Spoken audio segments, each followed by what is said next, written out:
Assalamualaikum warahmatullahi wabarakatuh. Kami dari kelompok 3 yang beranggotakan saya Ayu Safitri nomor absen 3, saya Bayu Ramadhani nomor absen 4, saya Indah Rahmawati nomor absen 13, saya Muhammad Adam Anas Sadikis absen 15, saya Selinda Bindari absen 32, saya Wildana Nurrosidin absen 35. Dari kelas 12 TKJ 1 akan menjelaskan tentang pengaruh kemajuan ilmu pengetahuan dan teknologi terhadap negara Indonesia pada zaman sekarang. Ilmu pengetahuan dan teknologi. Kemajuan teknologi saat ini bertumbuh dengan sangat pesat. Hal ini tidak bisa terelakkan lagi lantaran banyak inovasi-inovasi yang telah dihasilkan dari berkembangnya ilmu pengetahuan dan teknologi IPTEK. Hal ini tentu saja membawa dampak yang positif bagi suatu negara sehingga bisa mendorong ke arah perkembangan lebih pesat, memperluas wawasan, serta mencerdaskan rakyat. Pengertian dari IPTEK sendiri adalah sumber informasi yang mampu menambah wawasan dan kemampuan di bidang teknologi, di mana kemajuan IPTEK yang telah dicapai saat ini memberikan kemudahan dan kenyamanan bagi kehidupan manusia. Para ahli juga melunturkan pendapat yang berbeda-beda mengenai pengertian IPTEK. Di antaranya, 1. Purbawajah Harahap. Menurut Purbawajah Harahap, IPTEK adalah ilmu pengetahuan tentang teknik yang dapat membuat manusia terpacu untuk mengetahui seluk-beluk bidang industri. Oleh sebab itu, hasil IPTEK lebih sering dikaitkan dengan kegiatan pabrik atau industri. Selain itu, berkat adanya IPTEK, manusia dapat mengerjakan beragam pekerjaan dengan lebih praktis. 2. Naisbit. Menurut Naisbit, IPTEK adalah benda atau peralatan yang memiliki wujud berbeda dengan manusia. Selain memiliki wujud yang berbeda dengan manusia, IPTEK berfungsi sebagai pembantu pekerjaan manusia. Hasilnya, manusia tidak perlu menyelesaikan pekerjaannya dengan menggunakan tangan secara langsung. 3. Miyarso. Menurut Miyarso, IPTEK adalah usaha yang dilakukan oleh manusia untuk dapat menghasilkan suatu hal yang bernilai lebih. Contohnya, sebuah pekerjaan yang biasanya dikerjakan dengan target standar dapat melebihi target yang sudah ditentukan. Dengan adanya IPTEK, memanfaatkan IPTEK dapat sangat menguntungkan, khususnya dalam bidang produksi. Namun, sejalan dengan hukum alam seperti hal suatu perubahan pasti akan membawa efek samping tertentu dari setiap pihak yang terlibat dalam siklusnya. Nah, sebenarnya apa saja dampak positif maupun negatif dari pesatnya kemajuan IPTEK tersebut bagi negara Indonesia, baik dari aspek politik, ekonomi, sosial budaya maupun hukum? Pengaruh kemajuan IPTEK. Dampak positif. Aspek politik. 1. Kemajuan IPTEK membuat nilai-nilai seperti kebebasan, demokrasi, dan keterbukaan berpengaruh terhadap kemajuan pikiran dan partisipasi bangsa Indonesia.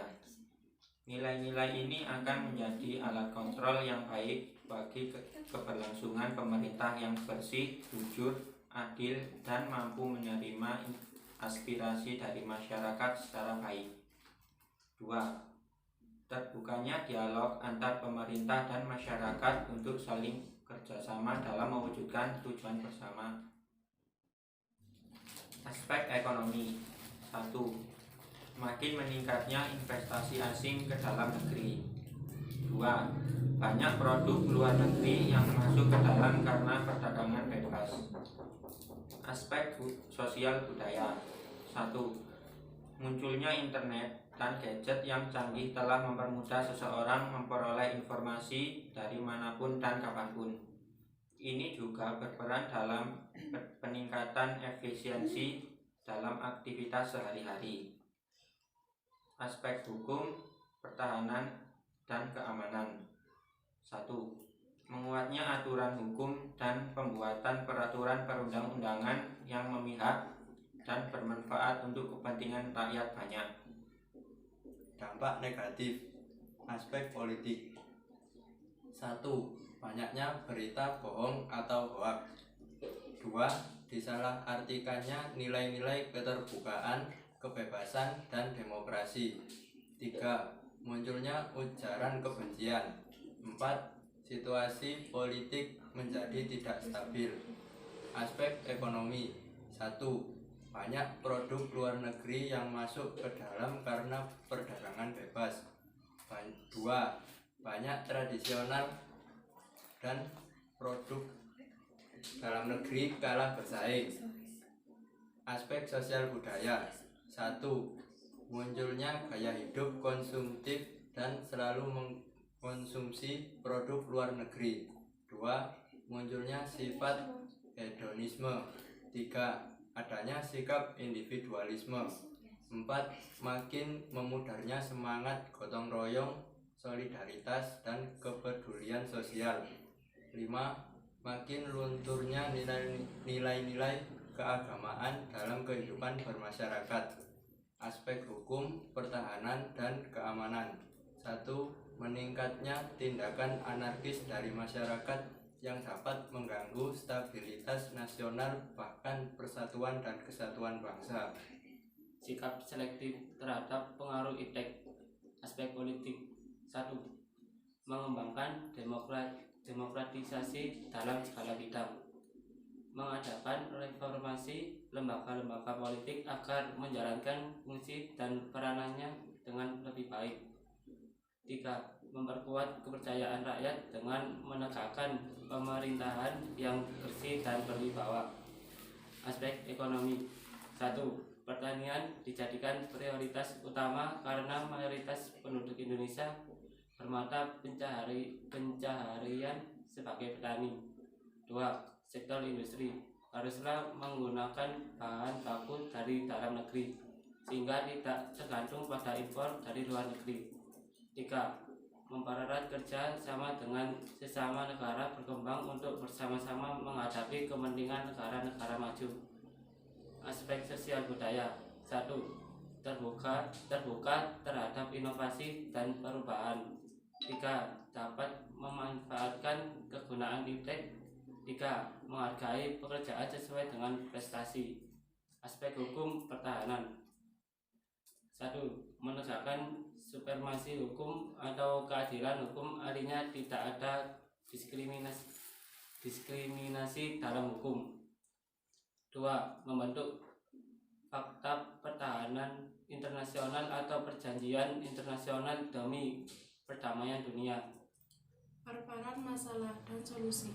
Hambatan dalam perkembangan teknologi pendidikan di Indonesia. Perkembangan teknologi zaman milenial seperti sekarang memang memiliki banyak sekali manfaat, khususnya pada bidang pendidikan. Oleh karena itu, banyak sekali orang yang ingin menguasai dan memanfaatkan perkembangan teknologi. Namun tidak bisa dipungkiri pemanfaatan TIK dalam sektor pendidikan memiliki beberapa kendala, di antaranya A. Kurangnya pengadaan infrastruktur TIK. Hal ini disebabkan sulit dijangkaunya beberapa daerah tertentu di Indonesia, sehingga penyebarannya tidak merata. Masih banyak daerah yang sulit dijangkau oleh alat transportasi untuk mencapai daerah yang dituju. Hanya dapat ditempuh dengan jalan kaki. Sedangkan dengan berjalan kaki tidak memungkinkan untuk membawa berbagai peralatan multimedia. B. Masih digunakannya perangkat multimedia bekas di lembaga-lembaga pendidikan yang terdapat di daerah pedesaan. Perangkat multimedia bekas ini tentunya masih menggunakan spesifikasi yang sudah tertinggal zamannya, sehingga penggunaannya tidak mampu bersaing dengan laju perkembangan TIK yang begitu besar.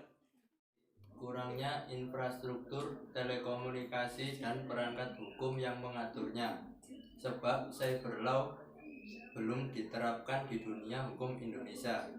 D. Mahalnya biaya pengadaan dan penggunaan fasilitas TIK. Hal ini dikembalikan lagi kepada pemerintah. Dapat kita lihat, pemerintah masih sedikit mengalokasikan dana untuk pengadaan fasilitas TIK yang dapat menunjang pendidikan Indonesia. Sebagai contoh, pengadaan fasilitas di daerah pedesaan masih sangat minim, sementara di kota sudah hampir merata, terutama di lembaga-lembaga pendidikan unggulan. Solusi atas permasalahan perkembangan teknologi pendidikan di Indonesia untuk mengatasi kendala-kendala tersebut.